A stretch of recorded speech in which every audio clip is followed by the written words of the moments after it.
बोले श्री शंखेश्वर पार्श्वनाथ भगवान की जय। बोले श्री धर्मनाथ भगवान की जय। बोले श्री विमलनाथ भगवान की जय। बोले श्री महावीर स्वामी भगवान की जय। बोले श्री अनंत लब्धि निदान श्री गौतम स्वामी महाराज की जय। जीव विचार ग्रंथ के अंदर नरक के जीवों का वर्णन चल रहा है। बहुत ही सुंदर वर्णन शांति सुरेश्वर जी महाराजा ने जो जीवों के बारे में वर्णन बताया है, कैसे जीव नरक के अंदर उत्पन्न होते हैं और उनके संबंध में अपनी जो बातें चल रही थी। नर शब्द जो है वो किसे कहा जाता है? नर का अर्थ होता है नृणन्ति तत्वम इति नरः, जो तत्व को बराबर से जानता है उसको नर कहते हैं। तत्व को व्यवस्थित ढंग से जानने वाली आत्मा कभी भी नरक और निगोद में जाती नहीं है। तत्व को जो जीवन के अंदर जीवंत रखता है और उस जीवंतता के कारण उसके द्वार वगैरह जो है वो बंद हो जाते। वो सगरम स्तोत्र के अंदर भी बहुत सुंदर बात बताई। नरतिरियेषु विजीवा पावंती न दुख दो गच्छ। जब जीव ज्ञान दशा को प्राप्त कर लेता है, मिथ्यात्व अवस्था जिनके पास में मर चुकी है, मृत प्राय हो चुकी है, या तो यूं कह सकते हैं कि मिथ्यात्व अवस्था जिनकी ऑक्सीजन पे चल रही है, और वैसी जो आत्मा होती है उस आत्मा के अंदर तत्व जो है जीवंत होता है। तत्व की जीवंतता जिसके भीतर में होती है वो कभी भी दुर्गति में जाता नहीं है। और इसलिए शास्त्रों के अंदर भी पहलू ज्ञान ने पछी दया श्री सिद्धांते भाख्यो रे। प्रथम नंबर के अंदर ज्ञान और दूसरे नंबर के अंदर दया शास्त्रों में बताने में आई है। आत्मा का स्वभाव पसंद नहीं है, उसको पुद्गल का स्वभाव ही पसंद है और इसलिए वो जीव निरंतर पाप करता जाता है। नरक के दुखों का यदि डर रहे तो पाप का व्यवहार, पाप की जो परंपरा चलती है वो बंद हो जाए। शास्त्रों में मोह गर्भित, ज्ञान गर्भित, दुख गर्भित ऐसे अलग अलग प्रकार के वैराग्य बताए। उसमें जो दुख गर्भित होता है वैराग्य, इस प्रकार से नरक का दुख, मुझे नरक में जाना नहीं है, और इस प्रकार का भाव जब भीतर में जगता है तब वो व्यक्ति ज्ञान गर्भित वैराग्यवान, दुख गर्भित वैराग्यवान बनता है। नरक को जानने के बाद में नरक के दुखों से छूटने का परिणाम वो दुख गर्भित वैराग्य है। और वही दुख गर्भित वैराग्य जैसे जैसे जीव ज्ञान दशा को प्राप्त करता जाएगा वैसे वैसे उसका वैराग्य ज्ञान गर्भित बनता जाता है। अनादि काल से आत्मा सुख के अंदर आसक्त, सुख के और दुख से हमेशा के लिए डरता आया है। और इस प्रकार से गर्भित वैराग्य भी यदि भीतर में उत्पन्न हो जाता है तो जीव नरक से बच जाता है। परमात्मा अभी तो माता की कुक्षी में ही आए हैं, 2 घड़ी तक नरक की सारी वेदनाएं शांत हो जाती और उस समय के अंदर परमात्मा का जब जीवन होता है, जन्म होता है, वैसे समय के अंदर अनेक आत्माएं जो होती है वो सम्यक को प्राप्त करती। नमोत्थुणम स्तोत्र के अंदर पूरी की पूरी मोक्ष मार्ग की भूमिका बताई है और उसके अंदर परमात्मा को एक विशेषण दिया है, वो ही दयान। परमात्मा सम्यक्त्व की प्राप्ति कराने वाले होते। 7वीं नरक के अंदर भी जब तीर्थंकर परमात्मा के कल्याणक होते हैं, चाहे चेवन कल्याणक रहे, जन्म कल्याणक रहे, दीक्षा रहे, केवल ज्ञान रहे, निर्वाण रहे, 5 में से कोई भी कल्याणक रहे और उन कल्याणक के दिनों के अंदर नरक के अंदर भी प्रकाश होता है। वो जीव भी वहां पर विचार में पड़ जाते कि ये प्रकाश है किसका, और वहां पर सोचते सोचते नरक के जीवों को भी संकित की प्राप्ति होती है। तीर्थंकर परमात्मा के कल्याण के समय के अंदर 7 नरक के अंदर अलग अलग प्रकार का प्रकाश होता है। पहली नरक के अंदर सूर्य के जैसा प्रकाश होता है, दूसरी नरक के अंदर बादल से छाए हुए सूर्य के जैसा प्रकाश होता है, तीसरी नरक के अंदर चंद्र का जैसा प्रकाश, चौथी नरक के अंदर बादल से आच्छादित चंद्र के जैसा प्रकाश, 5वीं नरक के अंदर ग्रह के जैसा, 6ठी नरक के अंदर नक्षत्र के जैसा और 7वीं नरक के अंदर तारे के जैसा प्रकाश होता है। 7 नरके थया जुवारा थावल ने पण सुखकारी सखी आज अनुपम दीवान। वीर विजय जी महाराजा ने पंच कल्याणक पूजा की ढाल के अंदर बहुत सुंदर बात कही कि परमात्मा के कल्याण के समय में जो जीव पूरी जिंदगी जिन्हें दुख में ही व्यतीत करने की सजा प्राप्त हुई है,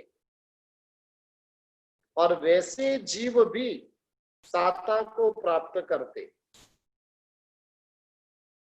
तीर्थंकर नाम कर्म की ये सबसे बड़ी विशेषता है, जो सभी जीव करो शासन रसी की जो भावना भाई थी। कई लोग बोलते हैं भाई भावना भाने से क्या होता है, लेकिन तीर्थंकर भगवंत ने भावना भाई और उस भावना के कारण क्या हुआ, तो कि नरक के जीवों को भी साता पहुंचाने का काम ये आत्मा करती है। आप कल्पना कीजिए कि कितना प्रचंड पुण्य कि जिस कारण से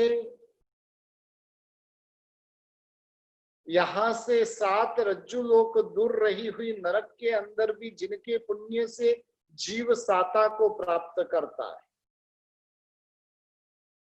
सामान्यतया नरक के अंदर वेदने योग्य अशुभ पुद्गल ही है, असाता की वेदना की ही पुद्गल रहे हुए हैं, लेकिन तीर्थंकर देवों के पुण्य प्रभाव से अशुभ भी शुभ में परिवर्तित हो जाते। बीच में 1 सेकंड के लिए बता दे तो अपनी क्लास YouTube पे भी लाइव चल रही। किसी को यदि इसमें बराबर से नहीं दिख रहा हो तो YouTube में इससे भी बहुत अच्छी क्वालिटी में आ रहा है, आप दोनों में से कहीं पर भी जुड़ सकते हो। यानी जिस नरक के अंदर अशुभ पुद्गल रहे हुए और ऐसी नरक के अंदर भी जिन पुद्गलों का स्वभाव दुख देने का है और वैसे पुद्गल भी शुभ में परिवर्तित हो जाते, संकित की हाजिरी में जीव जो भाव करता है उस भाव का शुभ अनुबंध पड़ता है, वो अनुबंध निकाचित होता है और निकाचित जब होता है तब दुनिया के जीवों के लिए साता का कारण बन जाता है। वही मिथ्यात्व अवस्था में पूरा उससे विपरीत है। तीर्थंकर देवों की जो आत्माओं की जो विशेषता है वो अन्य जीवों से कई गुना अधिक ही रहने वाली। यानी कहने का मतलब है कि तीर्थंकर देवों के पुण्य से नरक के जीव भी साता को प्राप्त करते। अब नीचे की नारकों के अंदर शीत वेदना किस प्रकार की रहती है? कल हमने देखा था कि लोहे का मेरु भी नरक के अंदर जाते जाते पिघल जाए। यानी जो लोहा है और वो लोहा भी पिघल कर क्या बन जाए, पहुंचते पहुंचते वहां पर पहुंचते पहुंचते बर्फ के स्वरूप में बन जाए। पूरे मेरु पर्वत को लोहे का बनाकर उसको अग्नि से तपा दो, एकदम लाल हो जाए और यहां से 7वीं 6ठी नरक तक उसको लेकर जाने में आए तो पहुंचते पहुंचते वो लोहे का मेरु भी कैसा बन जाए तो कि बर्फ बन जाए, इतनी शीतलता। कई बार मुनि भगवंत होते हैं जो ऐसी शीत वेदना को सहन करते। वो चेलना रानी की बात आती है ना, सर्दी के दिन है, रात्रि के समय में सोई हुई है, हमें विचार आते हैं ना, बेटी के आते हैं, बेटे के आते हैं ना, और ये विचार आते इसलिए उनको बॉम्बे से ना अमेरिका से सब जगह से वापस बुला लेते। वास्तव में कहो कि साधु संतों का विचार आया, बॉम्बे में रहे हुए मेरे साधु संतों की क्या परिस्थिति होती है, मेरे साधर्मिकों की क्या परिस्थिति होती होगी, ये विचार हमें आता ही नहीं है। बेटी का विचार आया इसलिए बेटी को बॉम्बे से उठाकर बेंगलोर लेकर आ गए, हैदराबाद लेकर आ गए, चेन्नई लेकर आ गए। चेलना रानी को जो विचार आता है, रात को सोई हुई है, सब कुछ बंद है, थोड़ा सा हाथ जो चद्दर ओढ़ी होगी कि ब्लैंकेट ओढ़ा होगा उससे बाहर निकला है और इतनी ठंड उनको महसूस हो रही है, तब वो चेलना के मुंह से निकलता है कि उनका क्या होता हो। उनका यानी किसका? हमारी तो बुद्धि वापिस भ्रष्ट है। श्रेणिक महाराजा की भी परिस्थिति ऐसी हुई, परमात्मा के परम भक्त, और फिर भी वो नहीं समझ सके। चेलना को उन्होंने शक की दृष्टि से देखना शुरू कर दिया, ये चेलना का जरूर कोई ना कोई प्रेमी होना चाहिए। ये रात को नींद में भी बड़बड़ कर रही है तो उनकी चिंता कर रही है, लेकिन वास्तव में चेलना को चिंता किसकी हो रही थी? मुनि भगवंत की चिंता हो रही थी कि उन मुनि भगवंत का क्या होता होगा। जो मुनि भगवंत इतनी भयंकर ठंडी के अंदर, कहीं पर कोई दीवार नहीं है, जंगल के अंदर ध्यान के अंदर खड़े हैं, और वो मुनि भगवंत की क्या परिस्थिति होती होगी, वो विचार चेलना को आता है। धन्य है ऐसे मुनि भगवंतों को कि शीत ऋतु के अंदर, भयंकर ठंडी के अंदर भी वो कौशल ध्यान के अंदर मस्ती से रहते। जिसने ऐसा भेद ज्ञान प्राप्त कर लिया होता है, उन्हें कोई चिंता होती नहीं। वेदना बाहर है, आत्मा समता में। वर्तमान में जितनी शक्ति है उसको ध्यान में लाकर सहनशीलता प्राप्त करने जैसी, यानी इतनी भयंकर शीत वेदना नरक के अंदर रहती है। नरक के जीवों को हालांकि केवल आहार होता नहीं है,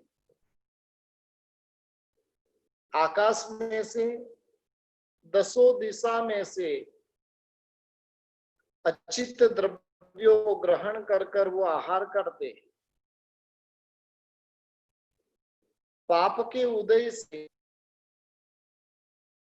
अशुभ और तीव्र सूल को उत्पन्न करने वाले ऐसे आहार को अंतर्मुख तक भुगतते हुए फिर से वापस वो आहार से भयंकर अनंत गुणी वेदना उनको प्रारंभ हो जाती।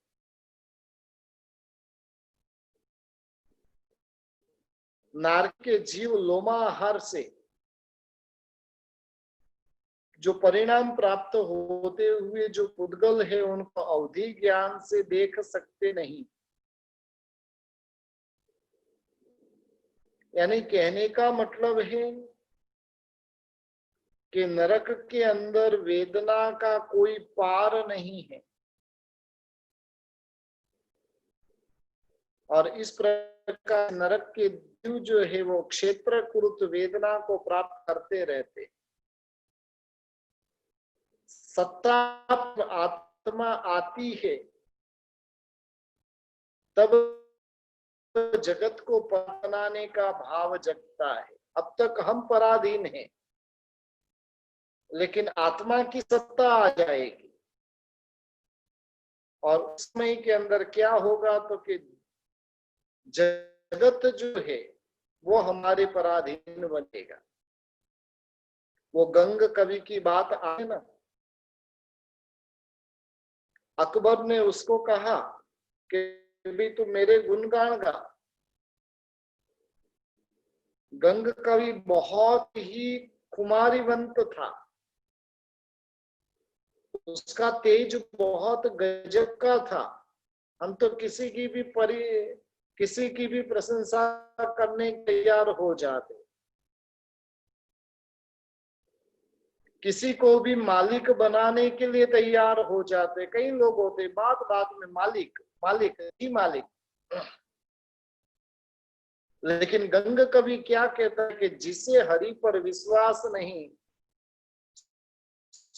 तो आस अपक। और आखिर में अकबर ने उसको अभिमान से हाथी के पैरों तले कुचला दिया। कहने का मतलब है कि जब आत्मा का साम्राज्य आता है तब जीव की पराधीनता दूर होती है। नरक के अंदर तो पूर्ण रूप से जीव पराधीन बना हुआ रहता है। क्षेत्रकृत वेदना, उसके बाद में परमाधामी की वेदना भी बहुत भयंकर होती है। परमाधामी देव कौन बन सकता है? जो मोक्ष में जाने वाली आत्मा रहती, यानी भव्य आत्मा रहती है, वही परमाधामी बन सकता है। अभवी आत्मा कभी भी परमाधामी देव नहीं बनता है। कल रात को जो प्रश्न आया था, छोटे बच्चे ने पूछा था, परमाधामी देव कौन बन सकता है? तो कि भव्य जीव बन सकता है,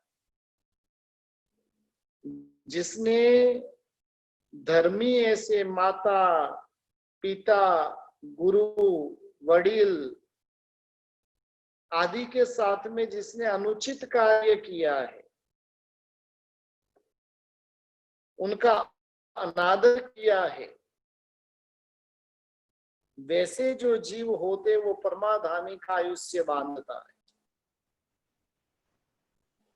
माँ बाप के साथ में गलत व्यवहार करने वाला, बारंबार माँ बाप का अपमान करने वाला, गुरु और वडिलों का अपमान करने वाला, और वैसा जो जीव होता है वो परमाधामी देव का आयुष्य बांधता है। आत्मा धर्म को जब अधीन नहीं होता है तो उसको नरक के अंदर परमाधामी देव को अधीन बनना पड़ता है। परमाधामी यानी क्या? परम प्लस अधर्मी। जो भयंकर कोटि का अधर्मी है वो परमाधामी। तीव्र परिणाम जब जगे माता पिता के अपमान वगैरह का,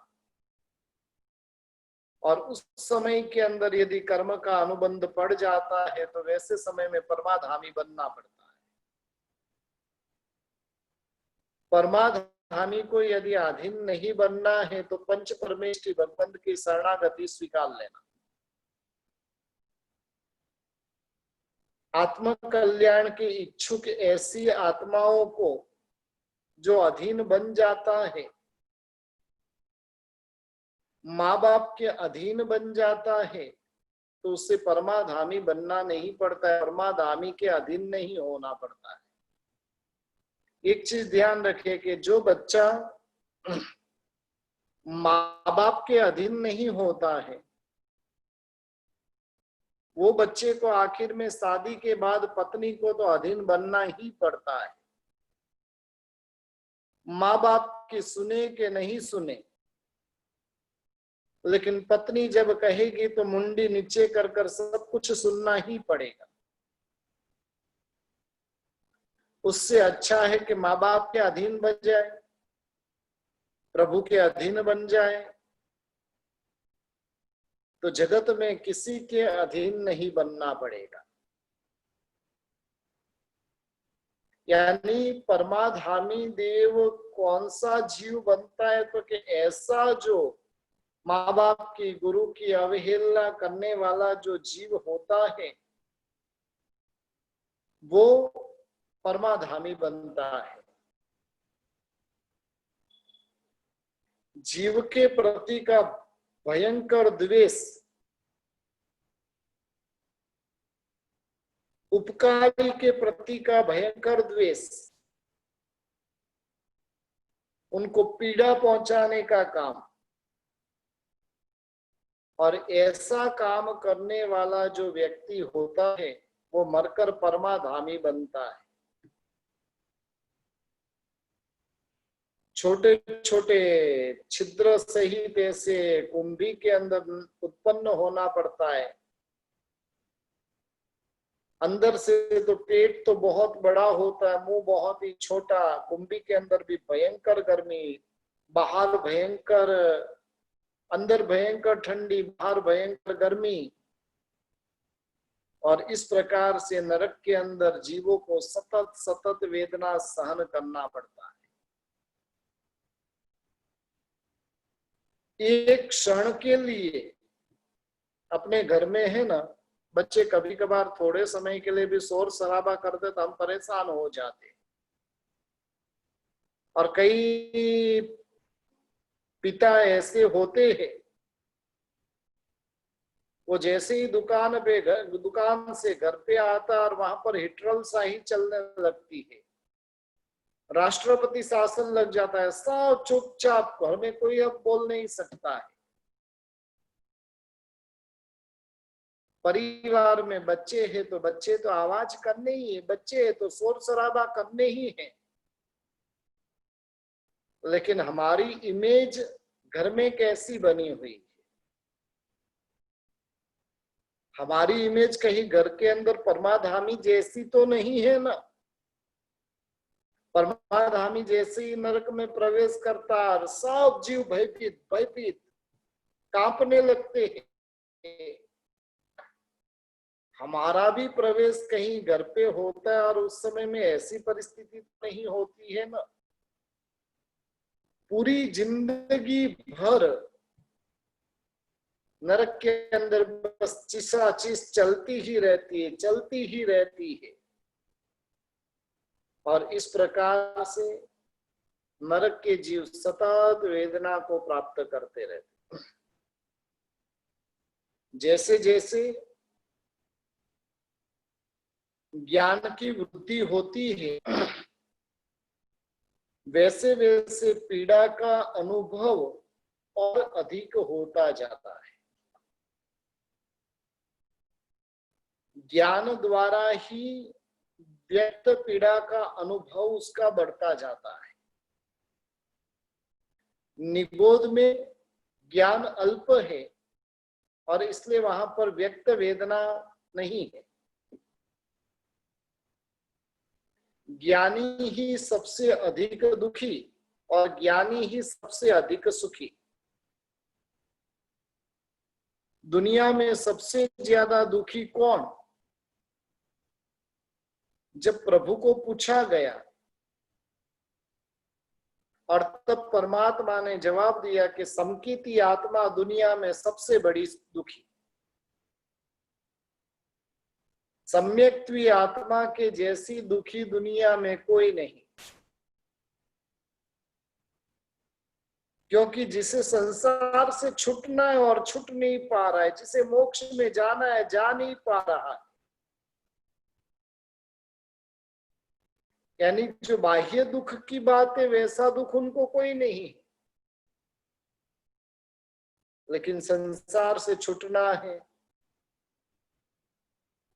और इसलिए ज्ञानी सबसे अधिक दुखी, ज्ञानी सबसे ज्यादा सुखी। हमारी भूमिका किसमें है वो तय करना है। परमाधामी जो देव होते हैं वो 15 प्रकार के हैं। अम्ब, अम्बरीश, श्याम, सबल, रुद्र, उपरुद्र, काल, महाकाल, असी, पत्रधनु, कुंभ, बालुका, वैतरणी, खरस्वर, महाघोष, ऐसे 15 प्रकार के परमाधामी देव होते हैं। और इन परमाधामी के देव के कार्य भी अलग अलग रहे हुए। पहले नंबर में जो अम्ब नाम का जो परमाधामी देव है, वो चारों तरफ दौड़ा दौड़ी मचाता है, जोर जोर से कहता है इन पापी को छेदो, इनको भेदो, इनको काट डालो। महाबल नाम का शस्त्र, भाला, तलवार वगैरह के द्वारा नरक के जीवों के शरीर के अंदर छेदन भेदन कर देते। प्रथम तो उनके अंदर सूल के द्वारा, जैसे सुई शरीर में डाली जाती है ना, उसी प्रकार से सूल के द्वारा उसके शरीर के अंदर भाले पौंके जाते। वो हिंदू महाभारत के अंदर बात आती है कि भीष्म पितामह अंतिम समय के अंदर किसके ऊपर लेटे थे? बाणों की सैया के ऊपर। हालांकि जैन महाभारत कुछ और कहता है, और आपके मिथ्यात्व को हटाना है ना, तो जैन रामायण और जैन महाभारत पढ़ना बहुत जरूरी है। महाभारत के एक एक पात्र जो है वो पवित्र है। एक एक पात्र जो है महाभारत के, उसमें से अधिकतर पात्रों ने दीक्षा अंगीकार की और अपनी आत्मा का कल्याण किया। लेकिन वैदिक रामायण महाभारत में कहा जाता है कि भीष्म पितामह अंतिम समय के अंदर पूरे शरीर के अंदर बाण लगे हुए और बाणों की सैया के ऊपर वो लेटे हुए। बस उसी प्रकार से जैसे आप खाना खाते हो ना, अब फ्रूट्स खाना है तो हाथ तो कोई काम का रहा ही नहीं है। एक चीज ध्यान रखिए कि हाथ से खाने में जो आनंद आता है ना, वो स्पून से नहीं आता है, वो कांटे फॉक्स से नहीं आता है वो आनंद। लेकिन हमारी हालत ऐसी हो गई, खाने में हाथ गंदा हो जाता है। कहने का मतलब है कि इस प्रकार से जैसे हम पपीते के अंदर, फ्रूट्स के अंदर जैसे वो फॉक डालते, उसी प्रकार से नरक जीवों के शरीर के अंदर वो सूल भोंकते। फिर बहुत ही भयंकर कांटे पूरी भूमि के ऊपर व्याप्त होते, वो उनके पांव में चुभते हैं। जो वज्र शिला होती है उसके साथ में टकराते हैं, और वहां पर बादर अग्नि तो वहां पर नहीं होती है, लेकिन वैक्रिय लब्धि से वहां पर अग्नि उत्पन्न करते और उसमें वो जलते हैं। भयंकर वेदना को देने वाला ये अम्ब नाम का परमाधामी होता है। कितना भी छेदन करे, कितना भी भेदन करे, फिर भी वो जीव वापस पूरा का पूरा मिल जाता है। कभी वो आकाश में उछालता है तो कभी जमीन के ऊपर पटकता है, कभी भाले से मारता है तो कभी गल से मारता है। और इस प्रकार से भयंकर कोटि की पीड़ा परमाधामी देव, अम्ब नाम का जो देव है, वो नरक के जीवों को पहुंचाता है। दूसरे नंबर के अंदर अम्बरीश नाम का देव है। ये देव जो है वो इस तरीके से जीव को हण लेते हैं कि बेभान हो जाते हैं। और बेभान होने के बाद में फिर क्या करते तो कि तीक्ष्ण कैंची से उनके पीस पीस कर देते हैं परमाधामी देव। और ऐसे भयंकर पीड़ा उनको उपजाते। बड़े बड़े बगीचे में जैसे माली उसकी शोभा बढ़ाने के लिए कैंची लेकर क्या करता है, वनस्पति को कट कट काटता है, उसी प्रकार से परमाधामी देव नरक के जीवों को काटता है। सब्जी को सुधारते समय, जिनके घर में बगीचा है और फूल वगैरह निकालते समय बहुत सावधानी रखनी है, नहीं तो नरक की वेदना सामने खड़ी ही है। एक तो पाप करते हैं, उस पाप की अनुमोदना करते हैं, और फिर ऐसे रौद्र ध्यान में चले जाते हैं कि नरक के योग्य कर्मों का बंधन हो जाता है। और उन बंधनों का कर्म जो बांधे हुए उसका उदय नरक में होता है। अम्बरीश नाम का जो देव है वो कैंची चलाने का काम करता है, शरीर के छोटे छोटे पीस करके रख देता है। तीसरे नंबर के अंदर श्याम नाम का परमाधामी है। छेदना, तोड़ना, बिंधना, रस्सी आदि से नरक के जीवों को तीव्र पीड़ा देना, जिस प्रकार से पशु जो है वो मनुष्य को बांधता है, अंगोपांग का छेद करता है, उसी प्रकार से ये परमाधामी देव भी उनको बांधता है, उनके अंगोपांगों को छेद कर देता है। एक चीज ध्यान रखिए कि इतनी भयंकर वेदना पहुंचाते हुए भी वो जीव मरते नहीं। प्रतिपल मरण की झंखना नरक के जीव रखते, लेकिन मरते नहीं। और इस प्रकार से भयंकर कोटि वेदना श्याम नाम का जो परमाधामी है वो देता है। सबल नाम का जो परमाधामी होता है वो नारकों के पेट में से फेफड़े, आंते, चर्बी वगैरह को बाहर निकालता है और नरक के जीवों को दिखाता है, इसलिए बाकी भी नरक के जीव रहे वो भी भयभीत होते। उनका काम एक ही है कि किसी भी प्रकार से मुझे नरक के जीवों को दुख पहुंचाना है।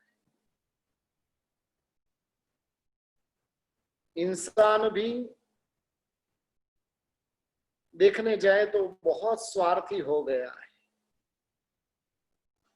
जीते जी तो वो इंसान को छोड़ता नहीं है, लेकिन मरने के बाद में भी छोड़ता नहीं।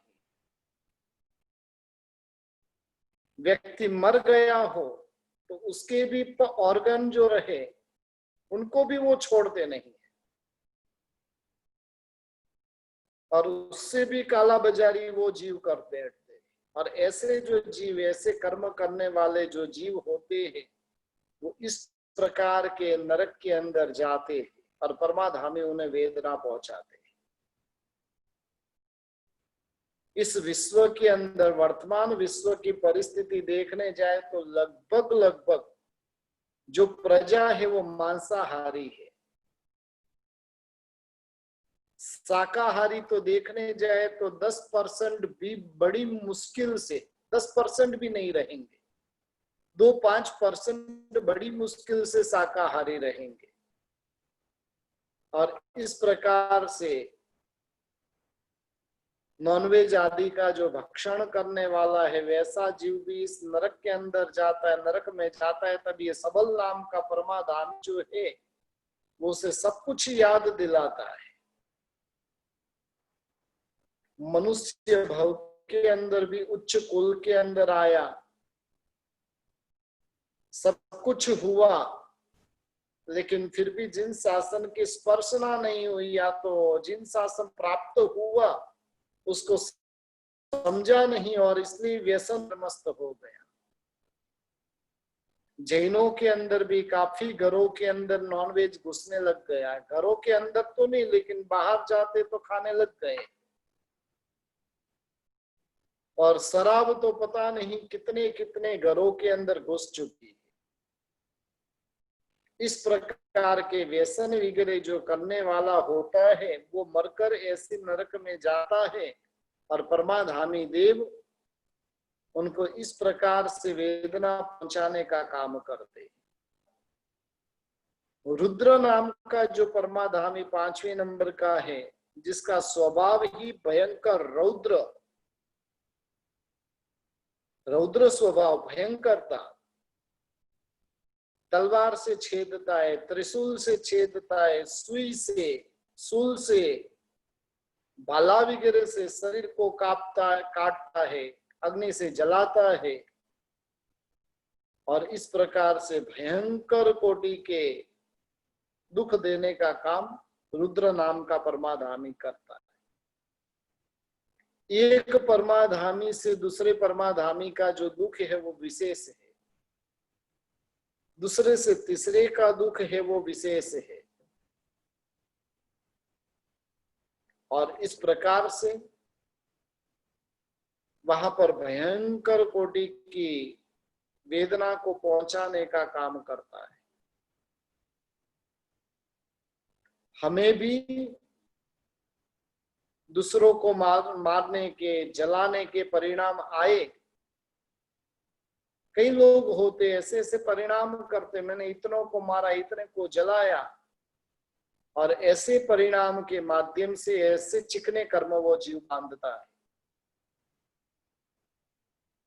स्मशान जो है ना वो वैराग्य प्रकट करने का परम साधन रहा हुआ है। आप देखो पूर्व के काल में जो जो हमारे ऋषि मुनि हुए ना, काफी ऋषि मुनियों ने अपनी साधना स्मशान में जाकर की है। योगी जो होते हैं वो स्मशान में जाकर साधना करते।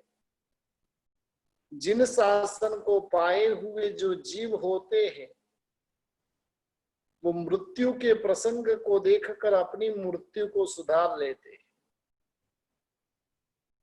रामायण के अंदर लव और उसकी बात आती है। लक्ष्मण की मृत्यु को उन्होंने देखा, राम की लक्ष्मण के प्रति की मोह की चेष्टा को देखा, और वो देखकर उन्होंने मोह पर विजय प्राप्त करने के लिए दीक्षा जीवन का अंगीकार किया। कहने का मतलब है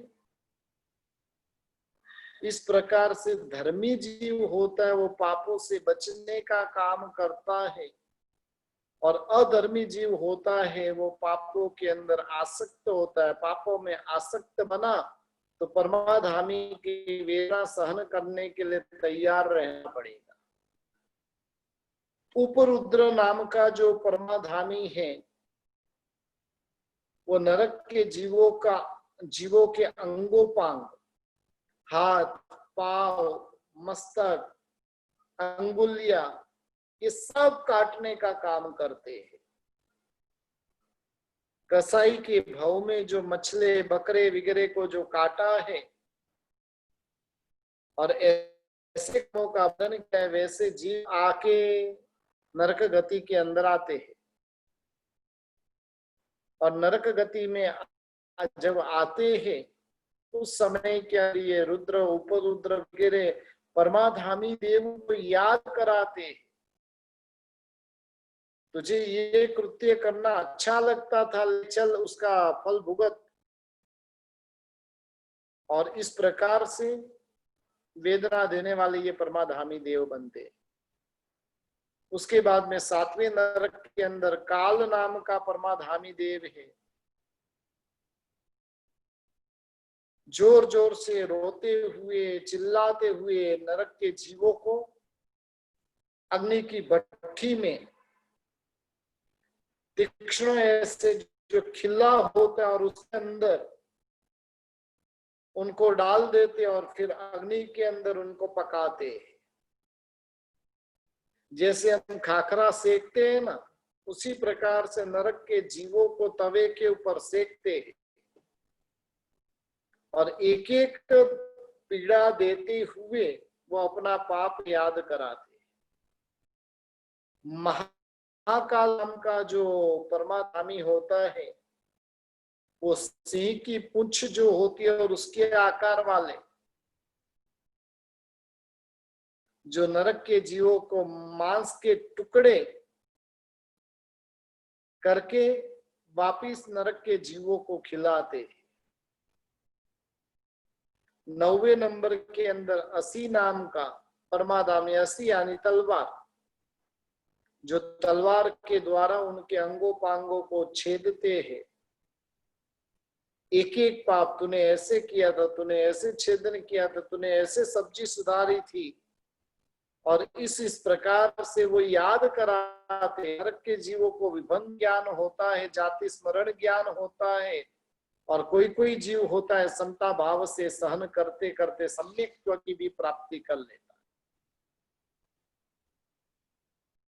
कई बार तो हम मनुष्य भाव में देखते कि सगे भाई के साथ में भी कितना भयंकर वैर का अनुबंध यहाँ पर कर लेते, और वैसे वैर के अनुबंध के कारण भी नरक आदि दुर्गति में उत्पन्न होना पड़ता है। 10वें नंबर के अंदर पत्रधनु। पत्रधनु जो नरकपाल होता है वो ऐसे वन को विकुर्वित करता है, जंगल को विकुर्वित करता है, वहां पर नरक के जीवों को लेकर जाता है। जैसे ही नरक के जीव वहां पर जाते हैं, दड़ दड़ दड़ दड़ पर जो वृक्ष के पत्ते जो है वो गिर लगते हैं। जैसे तलवार की धार रहे वैसे तीक्ष्ण धार वाले वो पत्ते होते हैं और उनके शरीर का छेदन भेदन कर देते हैं। 11वें नंबर के अंदर कुंभ नाम का जो परमाधामी, जो नरक के जीव को तेल की कढ़ाई के अंदर तिलने का काम करते। जिस प्रकार से हम केले बड़े भजिया आदि को जो तलते हैं, उसी प्रकार से नरक के जीवों को ऐसी कढ़ाई के अंदर तलने का काम करते।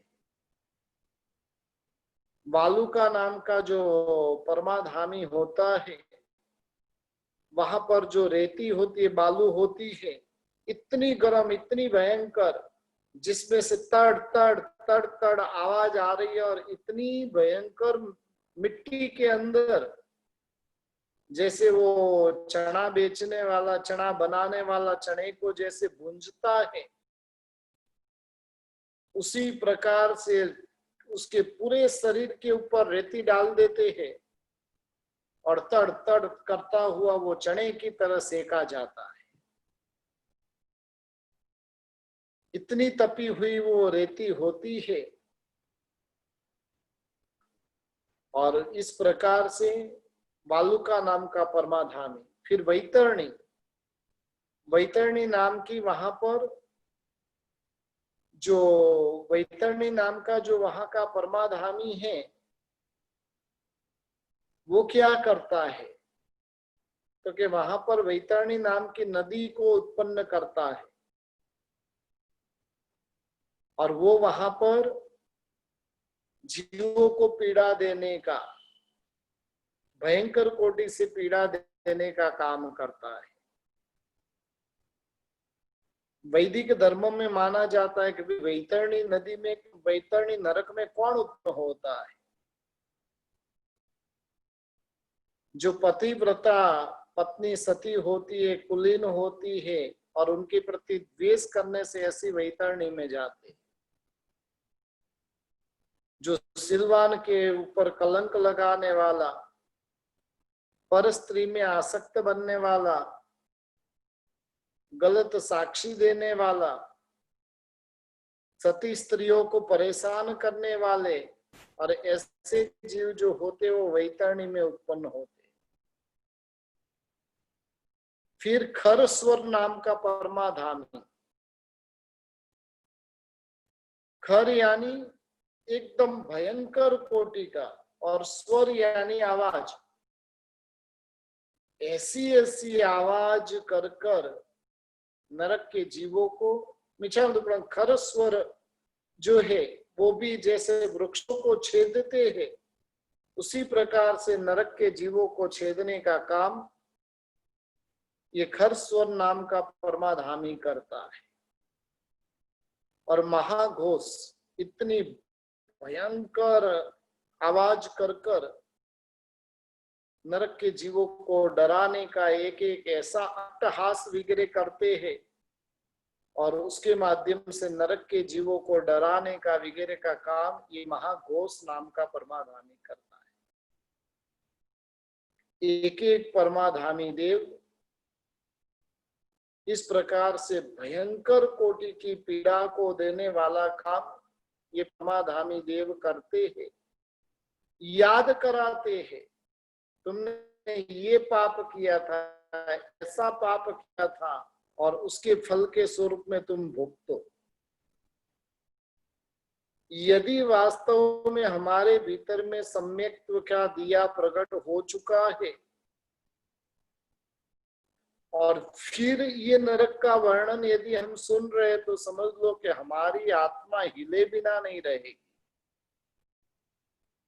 वो आत्मा सोचेगी कि अब मैं जीवन के अंदर कैसे धर्म की शरणागति, कैसे मैं जीव दया का पालन करूं कि जिसके कारण मेरी नरक गति रुक जाए। और उसके लिए वो सतत सतत प्रयत्नशील रहेगा। हम तो कई बार यहाँ पर वनस्पति आदि के ऊपर जब चलते हैं, उसके ऊपर पानी वगैरह छिड़कते हैं, उन जीवों को कितनी भयंकर पीड़ा होती है। और ऐसी सब प्रकार की हिंसाओं से बचने का प्रयत्न करना चाहिए यदि हमें नरक में नहीं जाना है। अब इस प्रकार से 15-15 प्रकार के परमाधामी जो है वो नरक के जीवों को वेदना देते हैं, जिनके भीतर में अंश मात्र भी दया होती नहीं। जैसे पुलिस वाले होते हैं ना,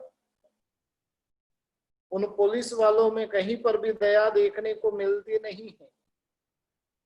वैसे ही ये परमाधामी देवों के अंदर भी किसी भी प्रकार की दया वगैरह होती नहीं है। और जिस कारण से ये परमाधामी देवों की क्या परिस्थिति होती है, वो देव मरकर कहां पर जाते हैं और कैसे वो फिर अपनी आत्मा का उद्धार करने वाले बनते हैं, ये सभी जो अधिकार है वो हम कल देखेंगे। आज यहाँ पर ही रुकते हैं। परमात्मा की आज्ञा के विरुद्ध कुछ भी कहने में आया हो तो मिच्छामि दुक्कडम।